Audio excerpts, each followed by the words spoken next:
Morning, everybody. I am so glad that you have joined us on this cool, rainy second week of Advent Sunday. And good morning to all of you who have joined us online. We're so glad that you are here. If you have a Bible or you have it on your device, grab it. And we're going to be in Psalm 37 this morning. Psalm 37, as we are in the second week of our Advent series, where we're talking about the idea that this is a season that in the church's history, in the church's wisdom, they set aside these 4 weeks leading up to the celebration of Christmas to prepare their hearts and really to identify as God's people today, to identify with God's ancient people who were waiting, who were longing for the Savior to come. And we find ourselves now waiting for his coming again. We find ourselves stretched between two Advents, from his first coming to his coming again. And we're talking about, through this season, the idea that as we wait, there is for us renewal in the waiting. Last week, we looked at those words from the prophet Isaiah, who in his poem said that those who wait upon the Lord, he will renew their strength. He will give you strength to fly in your seasons of soaring, to run in your seasons of running. He will give you the strength to walk when all you can do is put one foot in front of the other. So last week we talked about the idea of hope in the waiting. This week we're going to talk about the idea of peace in the waiting. There is for us the promise of peace as we wait upon the Lord. And I got thinking about that. I got thinking about why is the promise of peace so enticing for us in the Advent season? I think it's because the kind of lives that we live and the kind of world that we live in, peace for us is often so elusive. That we find ourselves in this Advent season, that the promise of peace speaks to the ache in our hearts and in our world.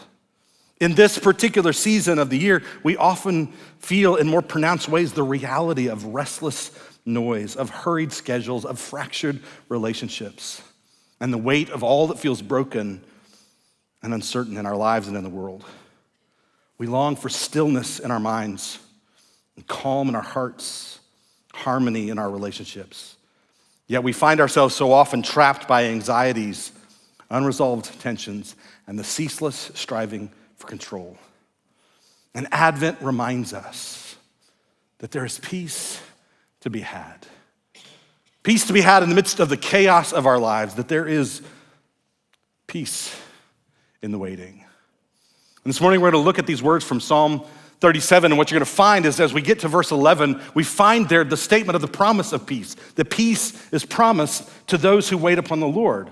But in addition to the promise of peace, I think what David does in the psalm is provide us a pathway to peace. That he tells us, here's how you cultivate that peace in the midst of the chaos of your life. A few things before we dive in. First, just to note, this is a psalm of David. It's a psalm that David writes in his older age.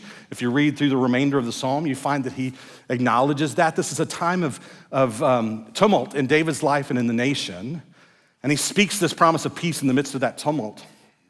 And what you have in this psalm is what's called an acrostic psalm. It's a psalm where every third line in the poem begins with the next letter of the Hebrew alphabet.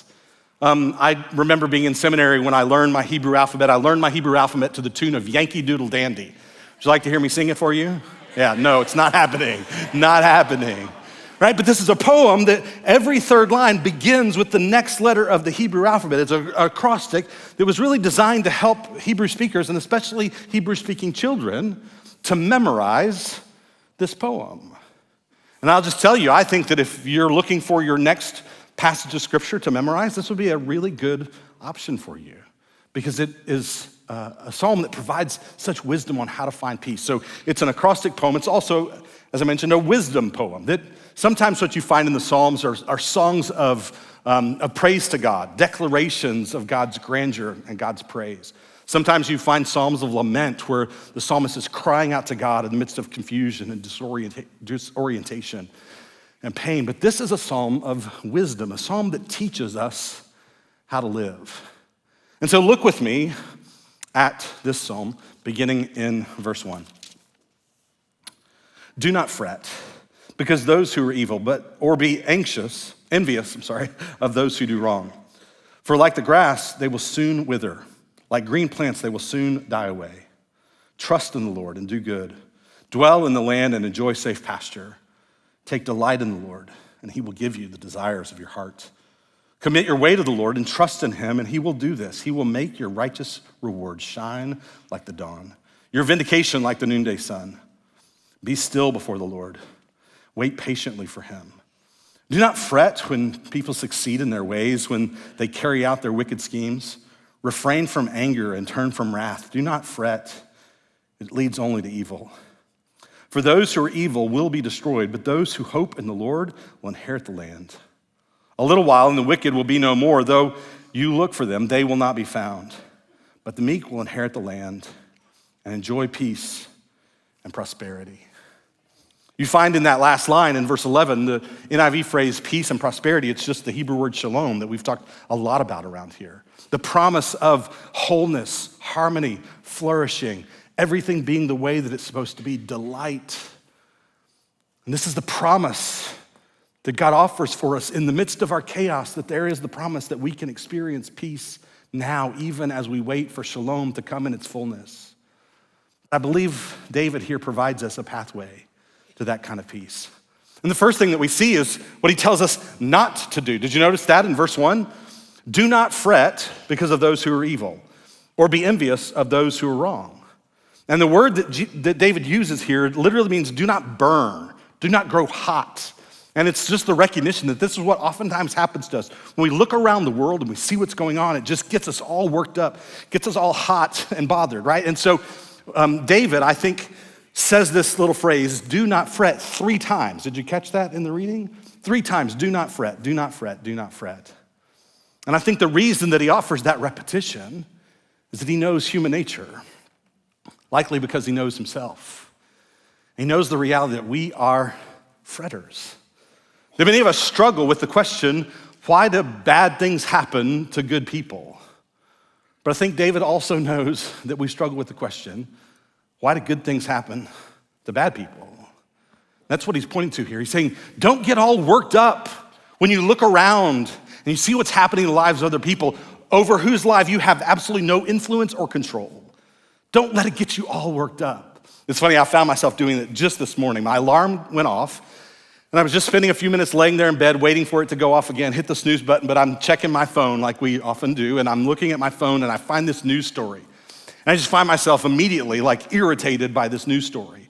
And then I'm looking for who else is writing about this, who else is talking about it, what are they saying about it? And I was like, I'm doing it, right here what it says. Getting all worked up over something out there over which I have no influence or control. And David says, you'll never find peace when you find yourself fixated on the lives of other people, fixated over issues over which you have no influence or control. Don't fret. But then he also says, and don't be envious. Because I think that he knows that we struggle with when good things happen to bad people, it makes us angry, but it also can make us envious. Why not me? And the fact of the matter is, as we've talked about before, comparison is the enemy of contentment. When you look around and you compare your circumstances to the circumstances of others, it will inevitably rob you of your peace. Comparison is the enemy of contentment. You will not find peace if you are fixated on the lives of other people. So David says, don't fret. He says, and don't be envious.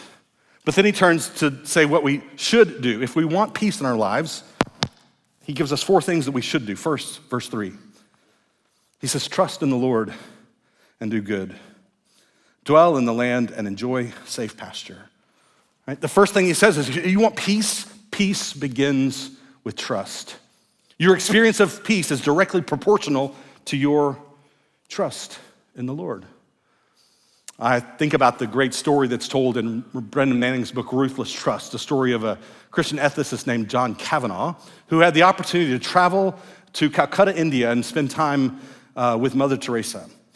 And he had this experience in the midst of a pivotal moment in his life, a moment of decision where he had to determine which way he was going to go and was uncertain about what the future held. And so he went and had the opportunity to serve there, and he had the opportunity to meet with Mother Teresa, and she said, what can I do for you? And he said, Mother Teresa, would you pray for me? She said, I'd be delighted to pray for you. How can I pray for you? What can I pray for you for? And he said, would you pray for clarity? To which she said, no, I will not pray for clarity. She said, what you are gripping onto that you need to let go of is your desire for clarity. And completely perplexed, he said, but you always seem to be clear. You always seem to have clarity. To which she said, I've never had clarity. What I've had is trust. You think what you need is clarity, but what you really need is trust. And I wonder for you this morning, what's the circumstance that you're facing in your life? What is it that you're walking through? Or maybe what you feel like you really want is clarity, but what you really need is trust. Clarity is, our trust is letting go of the grip of self-reliance. It is casting all of our confidence in God's character, God's purposes, and God's timing. It is saying, God, your will, your way, your time. What is the area in your life today that you need to relinquish the grip of self-reliance? That you need to cast all your confidence in the character, the purposes, and the timing of God and say, God, your will, your way, your time. I trust you. Friends, if you want peace, it begins with trust. But then notice where David goes from there, verse 4. Take delight in the Lord, and he will give you the desires of your heart. Right? From trust to delight. Take delight in the Lord. And you need to know God made you for delight. God's great desire, his deep desire for you is for your delight. The Westminster Shorter Catechism is a famous statement of faith, and it begins with the question, what is the chief end of man? The chief end, the goal, the purpose of all humanity? And famously, the reply is the chief end of man is to glorify God and enjoy him forever. God's goal for your life, your chief end, is to enjoy him, to delight in him. God made you for delight. His deep desire for you is your delight. You think about the story of creation, the book of Genesis. God creates the man and he places him in the Garden of Eden. That word Eden means delight. God's deep desire for you is your delight. But here's the thing. God has an enemy at work in the world. A will at work in the world that seeks to undermine God's good intention at every turn. And God's enemy has a deep desire for you as well. And his deep desire for you is your delight. But his deep desire for you is you finding delight in anything that is not God. Right? The chief strategies, the chief schemes of the enemy in your life is to get you to find delight in things that are not God. But you're made to find your delight in him, to cultivate that sense of his presence in your life, to give the attention of your mind, the allegiance of your heart, the affections of your heart, and the allegiance of your life to God above all else. You know, my wife, Kim, she is very delightful. Some of you know her. You can attest to the fact she's a delightful person. I mean, she is way better than me. She is funny, and she is fun, and she is smart, and she is beautiful, and she is admirable. She is she's just delightful. The thing is, if I want to experience this delightful person, then I have to be with her, right? I have to give her my attention. I have to cultivate that relationship with her. I have to share experiences with her. I have to be vulnerable with her. And it's in that I experience the delight that is my wife. And if that's true with respect to my wife, how much more true is it with God? For me to experience delight in the Lord is to be with him, to give my attention to him, to pay attention to all the good that he has done in my life and in the world, to cultivate a sense of gratitude and wonder for who he is and what he has done, to find my delight in him above all else. And the psalmist says, interestingly, he says, delight yourself in the Lord and he will give you the desires of your heart. Now, sometimes people hear this passage and they understand it in a very transactional kind of way. You do your part and God is obligated to do his part.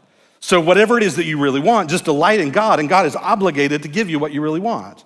As though if what you really want is an expensive red sports car, then you just delight yourself in the Lord and he'll give you that expensive red sports car. That's a transactional approach to understanding this verse. But that's not the way that it works. Because if it works that way, then what you really delight in is not the Lord, but the red sports car. Rather, what the psalmist is getting at here is not transactional, but is relational and transformational.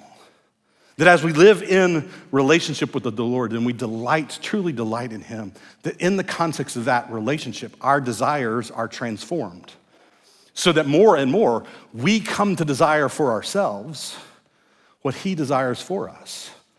Our desires come into alignment with his desires.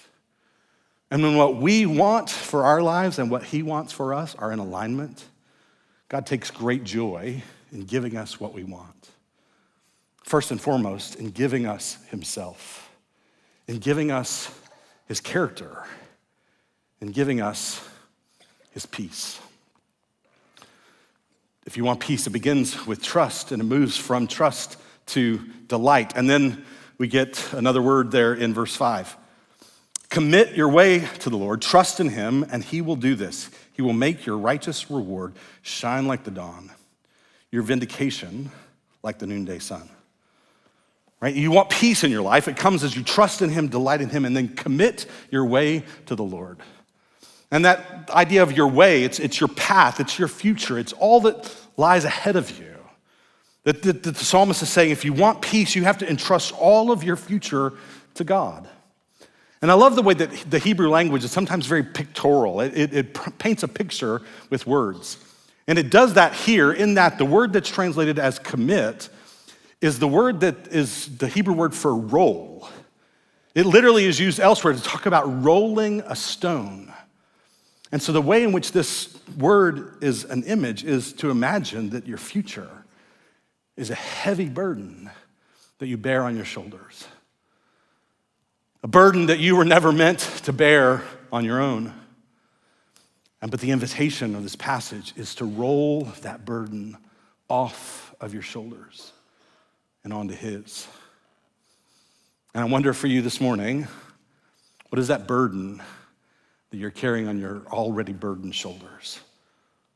What is that burden that you were never meant to bear alone? The invitation to you, commit your ways to him. Roll that burden off of your shoulders and onto his. And I love the way that the psalmist further on in this poem speaks to what happens when we commit our ways to the Lord, when we delight in him. Verse 23, the Lord makes firm the steps of the one who delights in him. Though he may stumble, he will not fall, for the Lord upholds him with his hand.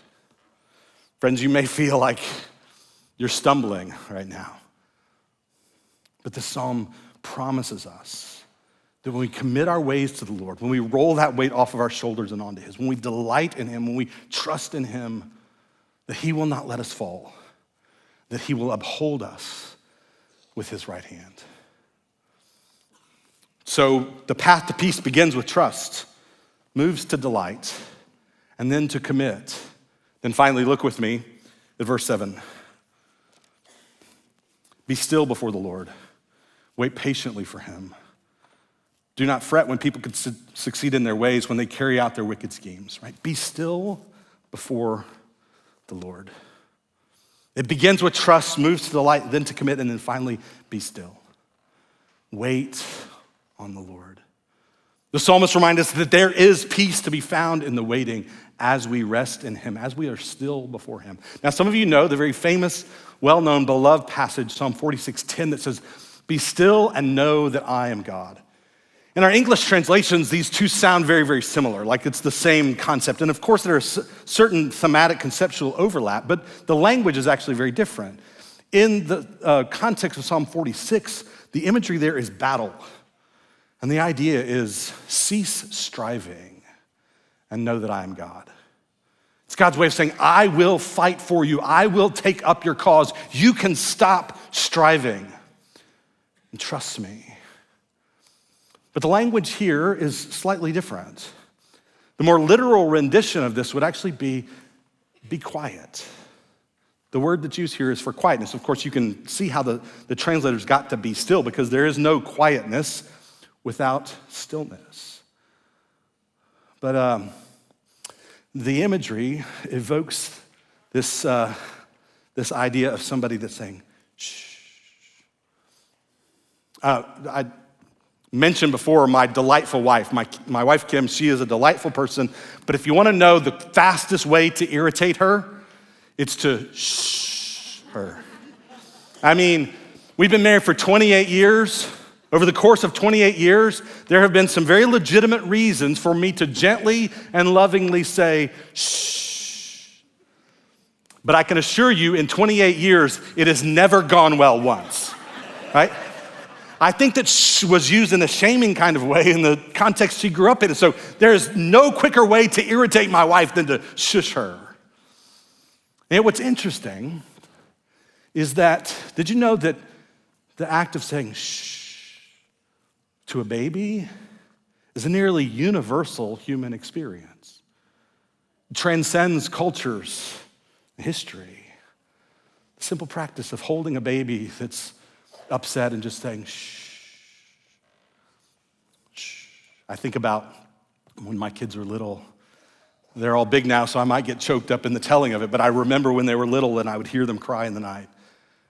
And I would just go in and scoop them up out of their crib, hold them close, sit in the rocker and just rock and just say, shh, it's okay. Daddy's here. I got you. It's okay. Shh. And experts suggest that the reason that little practice of saying shh with a baby is so universal because it mimics the sound that the baby heard in its mother's womb, which of course is the most safe and peaceful, calm, held place, perhaps in all of our lives. And I think about that, and I think about these words. You want peace? Shh. I'm here. I got you. Be still. Why is the promise of peace at Advent so enticing? Because I think that in the kind of lives we live and the kind of world we live in, peace for us is so elusive. Our hearts ache for it. And yet, so often we experience anxiety and chaos swirling all around us. But friends, the promise of peace is real. There is peace to be found in the waiting.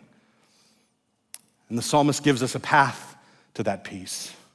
Trust in the Lord. Delight in him. Commit your ways to him. And be still before him. Wait on the Lord. And you'll experience peace in the waiting. Before we take an opportunity to respond this morning, we just want to sing the reality of that promise of peace over you. And maybe in these moments as you hear the song, that you need to name before God what it is that you need to entrust to him this morning, what it is that you need to say, God, your will, your way, your time. All right, what is that burden that you're bearing that you need to roll onto his shoulders this morning? Hear the promise of peace sung over you.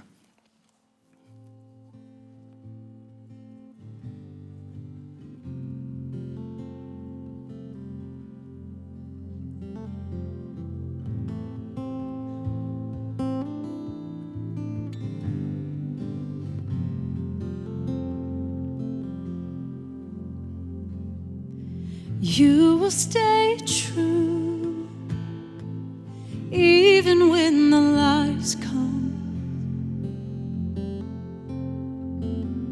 Your word remains true, even when my thoughts don't line up.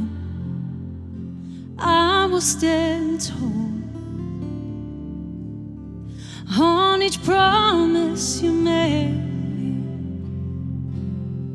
Let the rest darkness fade away. There's a peace far beyond all understanding. May it ever set my heart at ease. Dare anxiety come, I'll remember that peace is a promise you keep. Peace is a promise you keep.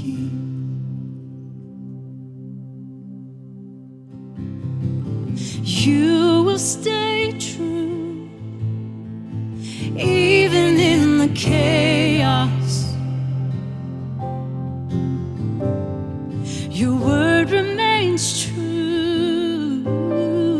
even when my mind wreaks havoc. I will be still, for I've known all along my Jehovah Shalom. There's a peace far beyond all understanding. May it ever set my heart at ease. And what anxiety fails to remember is peace is a promise you keep. Peace is a promise you keep.